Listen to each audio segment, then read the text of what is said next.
Alright, doing some more work on the cylinder head on this engine. I've got all the seats cut.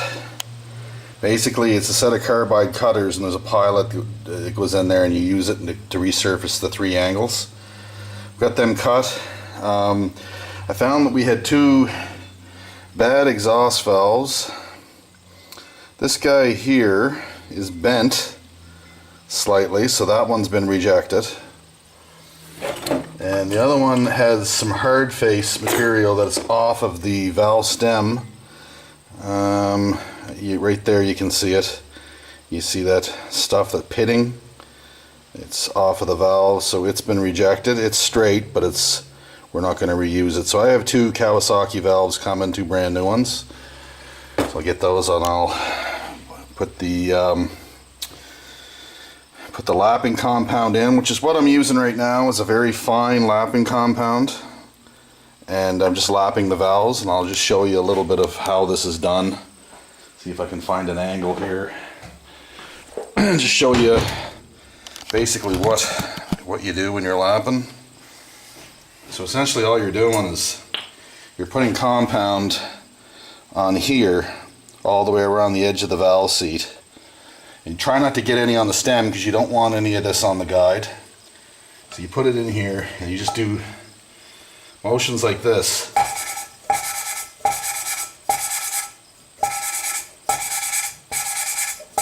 All you're trying to do here is just clean up any little imperfections in the machining and in the seat cutting. You want to get a good seal. So you take the valve out and then I'll show you what it looks like. You wipe all the grinding compound off. You got to be very careful after you're done lapping valves that you clean all the crap, all that compound out of the head, because it's just like sandpaper. I don't know how well the camera's going to pick this up, but you can see where there's a darker circle all the way around the valve. Well, that is the contact area with the seat. That circle. So it's nice and concentric. It's not wider in one spot, smaller in the other. And we should have a really nice seal. I'll show you what the seat looks like if I can get in there. There'll be a circle around the seat as well. And like I said, you really got to hot tank these heads when you're done. I don't know if this is going to show up. But anyway, it gives a nice ring, a nice edge all the way around, so you get a good seal. And you do that for all the valves, and then when I'm happy with them, I'll just put the valve back in the head, and see how I marked 3 here. I'll mark 3 on the valve, so I'll know that that one goes in that hole. Because you want to make sure that you return them all basically to where you had them. So what I use to clean the grid out is wax and grease remover. The same stuff you'd use in auto body for painting. That seems to do the trick really well. Just take a rag and douse it, and then stick it right in the seat area. Wipe it all down, and then take it and wipe the valve off. You'll have to clean the head really well anyway before you final assemble it. You have to lubricate everything, the stem and whatnot. Put the valve, see how it goes in there nice? We found that the guides were a little bit loose, so we put a knurling tool. It knurls the valve guide. Puts like a ridge on it and it takes up some of the surface area, so it tightens it up. Then we ran the stock Kawasaki reamer tool right back down through the guide, so that we have a nice valve clearance, we have a nice guide clearance, and we're not too tight. You can take the valve and you just rock it, and there's a little tiny bit of play up and down, but very little side to side. Just off the seat, so you know you got a good guide. If it's really sloppy there, it's time to get some guides in it. And that's a whole other procedure. So marking number 3. Then I'll do the same thing for the exhaust valve. We'll pull it out. Take some of my cleaner, wipe off the seat. Get any garbage that's left over from the hot tanking. These heads were cleaned up in the tank too, just to make sure that all the crap come off of them. You just take a bit of valve compound. You don't need a whole lot of this stuff. A little goes a long way, so just put a little on there. Just kind of smeared around. You want it all over the area of the valve. These valves have been cut in the Sun machine. As you can see, they have a brand new face all the way around them. So I'm just putting some of the compound on the face, the shiny area. That's what makes contact with the valve seat. So that's where you need the compound. Again, like I said, try not to put any on the stem because you don't want to be putting grinding compound in the guide. Just fit it in there. You can see how they move nice and freely in the head.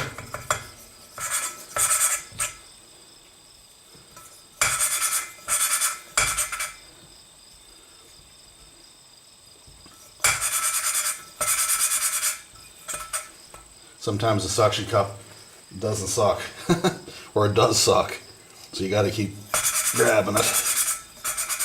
As long as you hear that noise, you know that your compound is getting on the seat.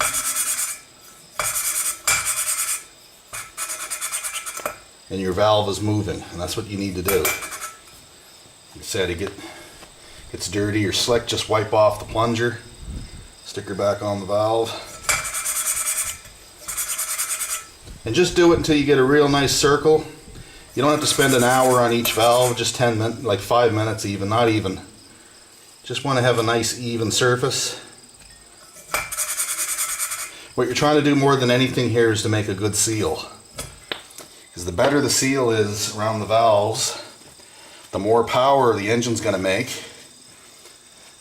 because you're not losing compression out around the valves. When an engine gets really worn, you tend to lose compression. This is one of the major areas on an air-cooled motor where you lose a lot of compression is around the valves. Again, you're just looking for that nice, dark, even gray line all the way around the valve. That means you get a nice seat contact, and there's a spec in the book you can measure the thickness of that, but I know by experience that that's about where you want it. If you don't have a nice even ring around, that means that your seat needs work. You need to cut your seat. It's real important with the exhaust valves because a lot of the heat from the engine only gets dissipated whenever the exhaust valve is sitting on the seat.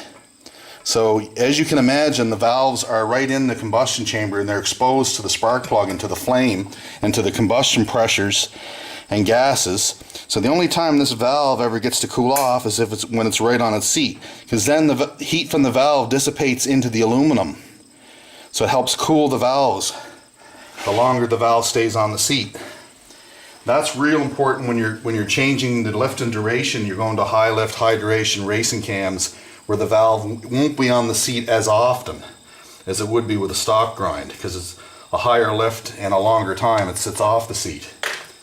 So sometimes in those cases you got to switch to sodium filled valves and things like that in order to help dissipate some of the heat. But anyway, there's one half of the head.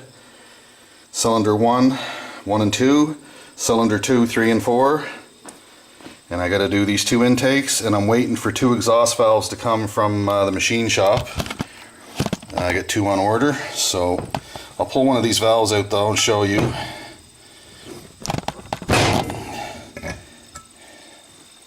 Just basically, when they cut the seat, they put it in a machine, they spin it, and they recut the angle. They cut the angle on the valve. And they try not to make it too thin because it has to be a certain diameter in order to dissipate the heat. They check the valve for concentricity out of round, and that's what I use this dial gauge for. I put it in a set of V-blocks and I just check the run out on the valve stem to see if it's warped, which it isn't.